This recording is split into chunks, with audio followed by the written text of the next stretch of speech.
मैले बार बार आफैसँग यो प्रश्न गर्छु कि आखिरमा बाहिर निस्केर काम गर्ने जो कोहीलाई मात्र किन इन्डिपेन्डेन्ट बनिन्छ, किन उसलाई मात्र स्ट्रङ मानिन्छ। आफ्नो अनि पुरा परिवारको पर्सनल लाइफलाई सम्हाल्ने हेरविचार गर्ने चाहिँ स्ट्रङ भएन र हामीले पनि त दिनरात घरमा खटेर गर्ने काम, त्यसको चाहिँ किन कुनै मूल्याङ्कन छैन त। यदि छ भने आज पनि किन गृहिणीलाई स्वतन्त्र अनि आत्मनिर्भर मानिँदैन त। बुढाको पैसा उडाएपछि उसलाई त मस्ती छ नि, अक्सर हामीले सुन्नुपर्ने कुरा के। हुन त यो घरको हरेक कुना, हरेक चिज, हरेक वस्तुमा उहाँले कमाएको पैसा परेको छ, तर म यसलाई उहाँको मात्र एफर्ट मान्दिनँ, किनकि यसमा मेरो पनि त उत्तिकै योगदान छ। मैले घरमा रहेर बाँकी सबै कुराको ख्याल राखेकी छु, त्यसैले त उहाँले स्वतन्त्र भएर बाहिर निस्केर काम गर्न सक्नु भएको छ।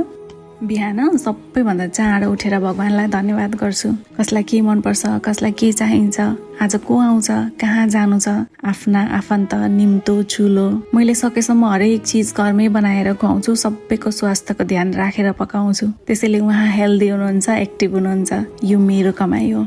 घर सफा राख्छु, आफू पनि खुसी हुने प्रयास गर्छु। भनिन्छ गृहिणी खुसी भएको घरमा माता दुर्गाको बास हुन्छ रे, भगवानको कृपा सधैँ रहन्छ रे। सोच्नु न, घर अस्तव्यस्त देखेर मन प्रसन्न नहुँदा यहाँले मन लगाएर काम गर्न पो सक्नुहुन्न थियो कि। हो, पैसाले वस्तु किन्न सकिन्छ, तर